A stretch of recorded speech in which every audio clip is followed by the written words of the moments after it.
welcome aboard. So today is the 25th of January 2012. Unfortunately, I don't know when I'll be posting this video because I have a dead computer, but be that as it may, I am a huge fan of the Disney theme parks. I've been there 5 times in my life, and coincidentally, I've been once per decade. I went for the first time in 1976, for the second time in 1985, third time in 1991.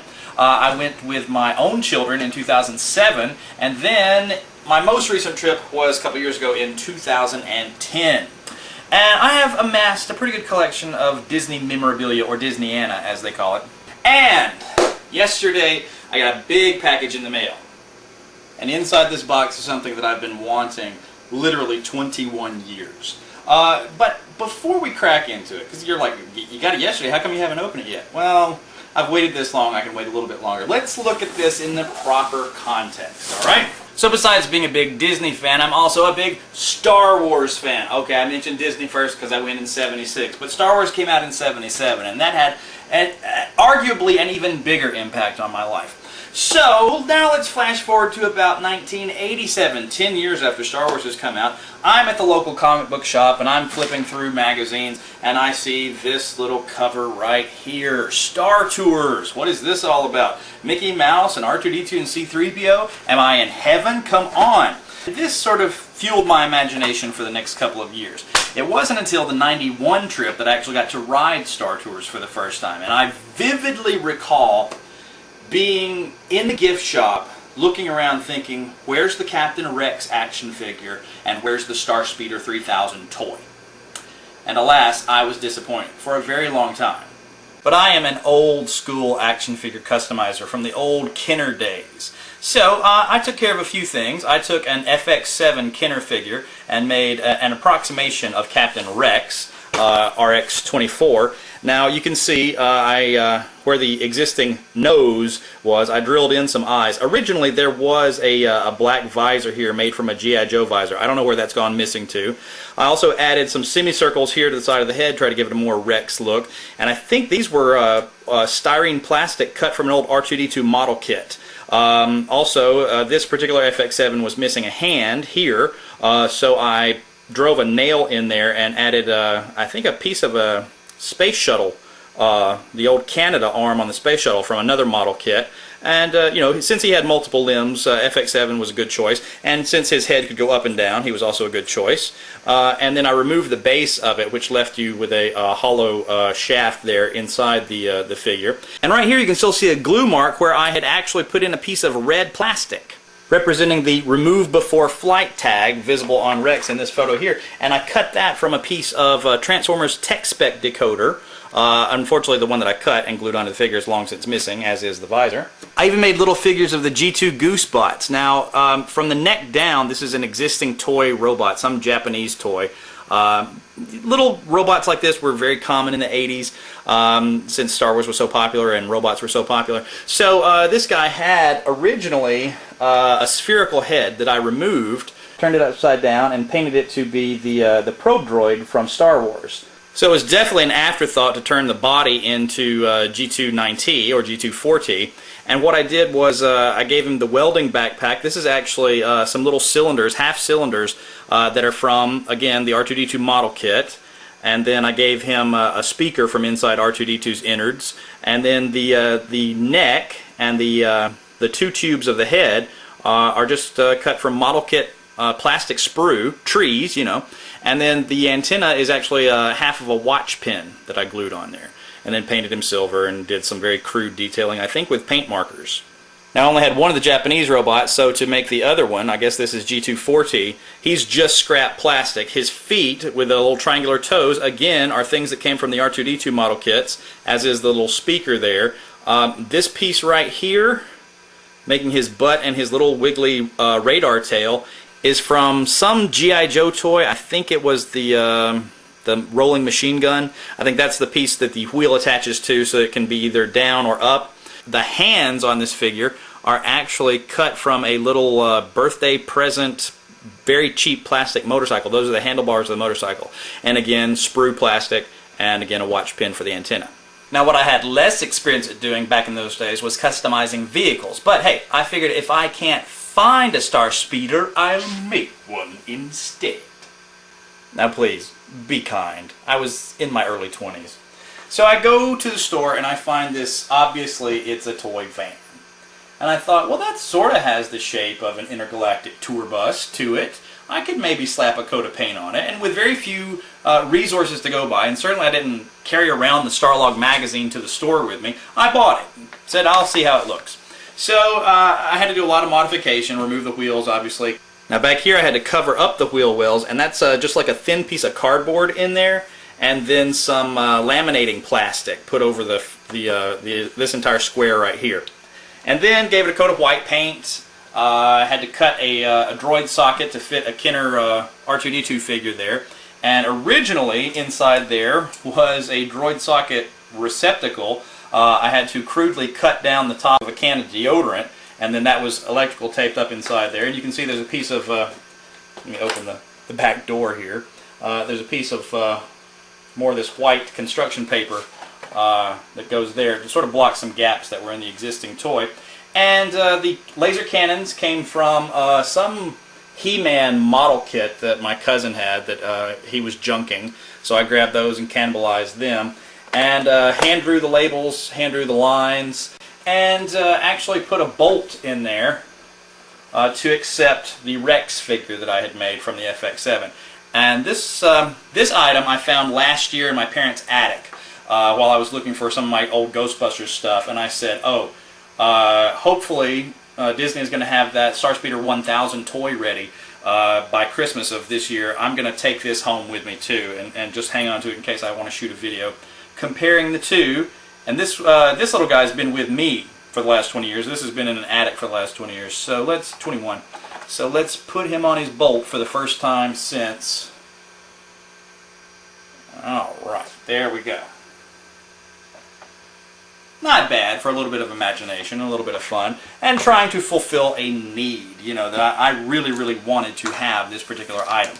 Now, from the earliest days of collecting Star Tours merchandise, everything seemed to be flat. You had t-shirts, you had magazine articles like Lucasfilm Magazine, or, hey, Disney News Magazine, great picture of George Lucas on the cover with no beard, because Disney employees don't wear beards, you see. And then you got, the opening press packet from Disneyland, you got the opening press packet from Disney MGM Studios, now renamed Disney Hollywood Studios, of course, and it's got some great materials in there. The original cast premiere boarding passes, a complete set of those. Or hey, here's some flyers. You got let's see, Imagineering Sharing the Magic Open House, 1986. That actually predates the ride opening. You've got the interplanetary launch in January of 1987. You've got bumper stickers. You got postcards, some pretty cool postcards. Here's the one from Tokyo by Gil Kepler. Here's the Greetings from Indoor postcard. Here's a cool one of the early poster itself. And hey, here's some of the Planetary Destination postcards right here. Now these were also available as posters. And yeah, I've got those too. So you got, let's see, planets like Indoor. Two different variants of Indoor there. Hoth, Tatooine, Dagobah. And you know, not a Dagobah, I don't think about Yoda. Bespin. And you got Yavin. And there were other cool Star Tours posters as well, like this one of one of the Disneyland posters, or this one from MGM Studios, and that's still not all the flat stuff that you can buy. Now, it wasn't until about 10 years ago, 2002, that they finally fulfilled one of my basic needs as a Star Tours fan, and that was the action figure of Captain Rex. They also brought out the Goose Droids. I don't remember which one was first, but in one wave they brought out G290, and in the other wave they brought out G240. Same mold, repainted. Hey, what do you expect? But look at this. Down to, look at the three tanks on the back of the figure and the three tanks on the back of the custom figure that I had made all those years before. So, you know, I got some things wrong, but I got some things right too. 3 toes on the feet, 3 toes on the feet. How about that? I never leave well enough alone. I had to customize a Rex to make him slightly more accurate. One of the main reasons I'd use an FX7 figure was so that his neck could telescope the way it does in the ride. And guess what? Hasbro, when they made this figure, didn't let the neck telescope. And it's very tricky to do, let me tell you, but it can be done.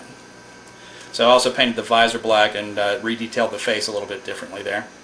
But that still left me with half of my desire from 1991 unfulfilled. I still didn't have a StarSpeeder 3000. Oh yeah, sure, they eventually brought out a little teeny tiny one like that. About all you could do with it was build a small fleet of the things, so, you know. And they did a really accurate friction pullback racer, again, too small. And you can build a small fleet of these too. And finally they produced this item. You could remove the lid, you could see Rex on the inside there. It had all these sound effects and parts that lit up. Welcome aboard. This is Captain Rex from the cockpit. Light speed! But as I myself wrote in an article for Star Wars Insider magazine that came out about 5 years ago, its only real drawback was that it wasn't scaled to action figures. So I waited. And in the meantime, I began editing and then writing for and doing research for a website called StarWarsStarTours.net, which eventually became IndoorExpress.net. And through that I met my friends Chris Vandesan, I met Brian Curran, I met Paul Fruby, and I met David Yett. And from them I found out about the existence of some things I didn't know about, such as these pictures in the book Star Wars Chronicles, which shows the StarSpeeder 3000 filming model from every conceivable angle. And a little light bulb went off in my head. And I made myself a StarSpeeder out of styrofoam and poster paper and printouts of those photos. And I scaled it all around an R2-D2 action figure. So when the photo of R2 on the top of the model matched the size of that R2-D2 action figure, I knew I had my scale. And it came out at about 19 inches long. Unfortunately, it had a couple of major drawbacks. Number one, these plastic pieces of clear adhesive label just didn't want to stick to the poster paper, even after spraying on some additional 3M adhesive. And number two, you couldn't get them wet. You can kind of see a little bit of a spot right there. And yeah, I tried to wash some filth off of that whole side of the ship. Luckily, the panels had peeled off and they were completely dirty on the inside, so I went to soak them. Big mistake. All I had was little pieces of plastic in the shape of the side of a StarSpeeder 3000. So this is all that remains of a ship that looked like it had a pretty good amount of potential to it. So let's jump on forward to 2010. I was in Orlando for Star Wars Celebration 5, and of course I was going to the Disney parks while I was there, and I got to attend a panel at which they announced some upcoming merchandise. One thing got me really, really excited. After years of fan requests and internal hope and praying and magic, we are finally going to bring you the StarSpeeder vehicle as a large-scale playset. Yes! And he was announcing this dream come true for me, something that I had wanted since 1991, and I was hoping that it would arrive in my hands in 2011, 20 years. Didn't quite make it, but hey, I can't complain. My buddy Dave that lives in California, David Yett, he was the one who picked it up for me and has now mailed it to me along with some other items that he knew I was looking for that were announced at the same panel. So let's just cut into that bad boy. I cannot wait any longer. So we know going into this that it's going to be the wrong color. It's not going to be the StarSpeeder 3000, the beautiful white one with the blue stripes. It's going to be the StarSpeeder 1000 with all the other colors and it's going to have the shorter laser barrels on the front, and you know, it's going to have that other pilot, that Ace guy or C-3PO sitting in a chair. So yeah, alright, I have some misgivings about the fact that it's not going to look exactly like I want it to look, being an old school Star Tours fan. But still, it's pretty close. I could buy another one and paint it, and chances are they're going to reuse the mold some distant point in the future anyway. So I'm advising patience. So here is the box from my buddy in Pasadena, California, which is kind of cool because my grandmother, my paternal grandmother, lived on Pasadena Avenue here in town. I feel like there should be a drum roll. Alright, and the first thing I see is a Disney Parks bag right on top. Ta-da! He always includes me some guidebooks from around the time that he made purchases for me. So, first up here on the top, we're going to see some Muppets. And I'll do a separate video about those. There's Sam the Eagle with Gonzo. You've got Bunsen and Beaker as R2 and 3PO. Kermit and Miss Piggy as Luke and Leia. And you got Link Hogthrob and Fozzie the Bear as Han Solo and Chewbacca. So I'll do a separate video about those for my Muppet friends. Here she is.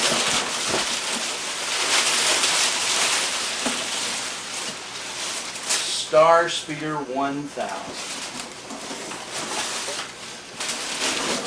5 doors on the side, not 3 like the little one. No! First thing I want to do is a comparison. looks like my mock-up would fit right inside this box. So it's going to be approximately the same length that I came up with when I made my revisions. Now, when I did mine and scaled it around the R2 figure, my friend Andy that used to work at Star Tours, he said, well, technically it's too small because the doors on the side should be slightly taller than C-3PO. So it looks like they've made the same minor scale adjustments that I made when I built mine. The main thing I wanted to do was accomplish mine so that it was only 1, 2 printouts per side instead of 1, 2, 3. If I made it slightly larger, I would have had to go to 3 printouts per side, and I didn't want to hide that many seams.